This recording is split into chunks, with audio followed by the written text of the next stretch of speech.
नमस्कार, आप देख रहे हैं 4 PM और मैं हूं आपके साथ निधि मिश्रा। जैसा कि आप सभी जानते हैं कि उत्तर प्रदेश में सियासत हमेशा गर्म रहती है और ये गर्माहट इस समय पर जो देखी जा रही है वो किसी और की नहीं बल्कि समाजवादी पार्टी के अध्यक्ष अखिलेश यादव के दौरे को लेकर दी जा रही है। जी हाँ, जहां एक और आजमगढ़ लंबे समय से सुर्खियां बना हुआ था, जहां पर उपचुनाव होना था। उपचुनाव के दौरान कई सारी बयानबाजी, कई सारे राजनीतिक घटनाक्रम हमें देखने को मिले। हालांकि जो जीत है वो भारतीय जनता पार्टी ने दर्ज की है और भारतीय जनता पार्टी की ओर से जो जीत की ताल ठोकी है वो किसी और ने नहीं बल्कि निरहुआ ने ठोकी है। जी हाँ, निरहुआ वही भोजपुरी स्टार जो लगातार आजमगढ़ में सांसद बनने की जो तमन्ना है वो जता रहे थे और आखिरकार उनकी तमन्ना पूरी हुई। लेकिन उन सब के बीच सबसे बड़ा सवाल लोगों के दिमाग में बना हुआ था कि आजमगढ़ के सांसद रहे हैं सपा अध्यक्ष अखिलेश यादव, और ऐसे में अखिलेश यादव क्योंकि आजमगढ़ में चुनावी रैली के दौरान नहीं आए, चुनावों के दौरान प्रचार प्रसार करने नहीं आए, ऐसे में जो साथ में जो दोस्ती किए हुए थे, मतलब जो गठबंधन में थे उस वक्त, राजभर ने लगातार सवालिया निशान खड़ा किए हैं और अखिलेश यादव से भी कहा है कि भाई देखिए, अगर आजमगढ़ में वो चुनाव प्रचार करने पहुंच जाते तो हो सकता था कि आजमगढ़ का चुनाव, क्योंकि आजमगढ़ सपा का गढ़ माना जाता है, ऐसे में आजमगढ़ हो सकता था कि समाजवादी पार्टी की झोली में जा गिरता। लेकिन ऐसा नहीं हुआ। आजमगढ़ में अखिलेश यादव चुनाव के दौरान भी नहीं पहुंचे हैं। लेकिन इस वक्त जो सबसे बड़ा घटनाक्रम है, वो जो सबसे बड़ी उत्तर प्रदेश में चुनावी हलचल है वो यही कि अब जो है रमाकांत यादव से, जो कि सपा के विधायक हैं, लंबे समय से जेल में बंद हैं, उनसे मुलाकात करने के लिए अखिलेश यादव आजमगढ़ पहुंचे हैं और इटौजा स्थित जो जेल है उसमें लंबी मुलाकात हुई है, सियासी घटनाक्रमों पर बातचीत हुई है। और बातचीत के दौरान क्योंकि जो पूरा घटनाक्रम है वो 2024 लोकसभा चुनाव के घटनाक्रम को देखते हुए, उसके मद्देनज़र, उसको ध्यान में रखते हुए रखा जा रहा है। 2024 में ये जो राजनीतिक पहल है अखिलेश यादव की 2024 में किस प्रारूप में होगी, किस तस्वीर में होगी, इसे लेकर भी सामने रखा जा रहा है। और ऐसे में अखिलेश यादव जब मुलाकात करके बाहर आते हैं तो क्या कुछ तस्वीरें होती हैं, क्या कुछ कहा है उन्होंने, वो भी आपको सुनाएंगे। उसके साथ साथ भारतीय जनता पार्टी पर भी तमाम तरीके के जो है सवाल उठाए हैं, तमाम तरीके की 2024 की जो क्या तस्वीर रहेगी और भारतीय जनता पार्टी किस तरह से लोकसभा चुनाव की क्या कुछ तैयारियां कर रही है वो भी बताया। क्या कुछ कहा है उन्होंने, सुनवा देते हैं आपको। विधायक रमाकांत यादव पूर्व सांसद उनसे मिलने बहुत पुराने मामले में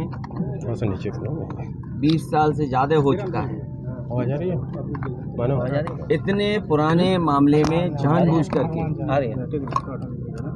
सरकार के इशारे पे उन्हें जेल भेजा गया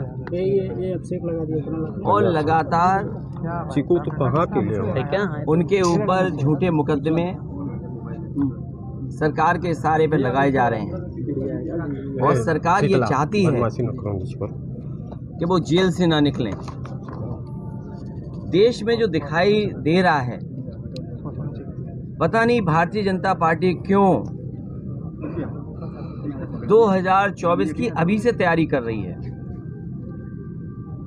ये विपक्ष के लोगों पे झूठे मुकदमे लगाना, उनके ऊपर प्रशासन से गलत कार्रवाई कराना, ये 2024 की तैयारी कर रहे हैं।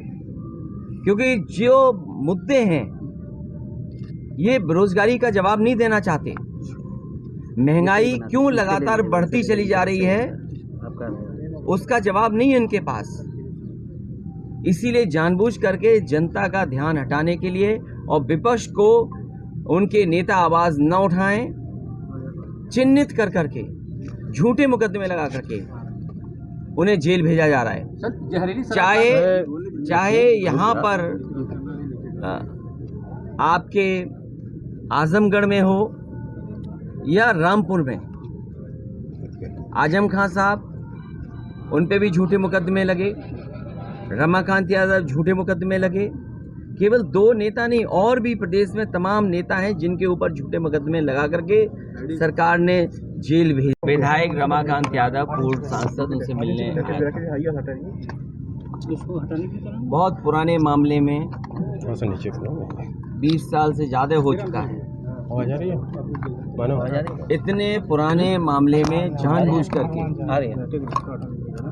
सरकार के इशारे पे उन्हें जेल भेजा गया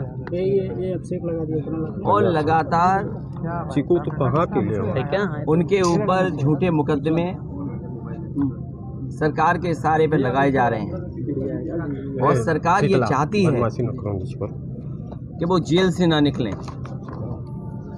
देश में जो दिखाई दे रहा है, पता नहीं भारतीय जनता पार्टी क्यों 2024 की अभी से तैयारी कर रही है। ये विपक्ष के लोगों पे झूठे मुकदमे लगाना, उनके ऊपर प्रशासन से गलत कार्रवाई कराना, ये 2024 की तैयारी कर रहे हैं। क्योंकि जो मुद्दे हैं ये बेरोजगारी का जवाब नहीं देना चाहते। महंगाई क्यों लगातार बढ़ती चली जा रही है उसका जवाब नहीं है इनके पास।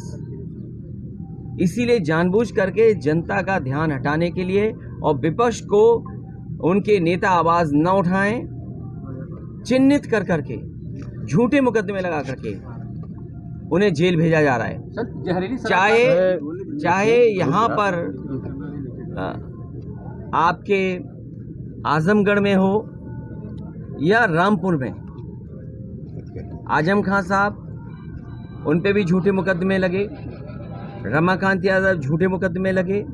केवल 2 नेता नहीं, और भी प्रदेश में तमाम नेता हैं जिनके ऊपर झूठे मुकदमे लगा करके सरकार ने जेल भेज। तो ये वो अखिलेश यादव हैं जो लगातार आजमगढ़ को लेकर सवालों के घेरे में थे। सवाल कई सारे उनसे पूछे जा रहे थे कि भाई सपा का गढ़ है, आजमगढ़ में सांसद रहे हैं और ऐसे में जिस तरह से वो जब चुनाव होता है आजमगढ़ में तब मुलाकात करने नहीं पहुंचे। अपने जो कद्दावर नेता हैं, दिग्गज नेता हैं, आजम खान से जेल में मुलाकात करने नहीं पहुंचे। इसको लेकर जो नाराज़गी का दौर था वो भी हम सभी ने देखा कि किस तरह से आजम खान अखिलेश यादव से नाराज़ थे, क्योंकि अखिलेश यादव मिलने नहीं पहुंचे। मुलाकात के दौरान उनका ये ना मिलना कई सारे सवाल उठा रहा था और ऐसे में आजमगढ़ का दौरा करने के बाद जिस तरह से मुलाकात का जो सिलसिला है वो सुर्खियों में छाया हुआ है। क्या कुछ तस्वीरें होंगी, क्या कुछ होगा, इस मुलाकात के क्या मायने निकाले जा रहे हैं, इस मुलाकात के राजनीतिक तौर पर किस तरह से घटनाक्रम में रहेगा, ये सब आप देखेंगे सिर्फ और सिर्फ 4 PM पर। मैं निधि मिश्रा, नमस्कार।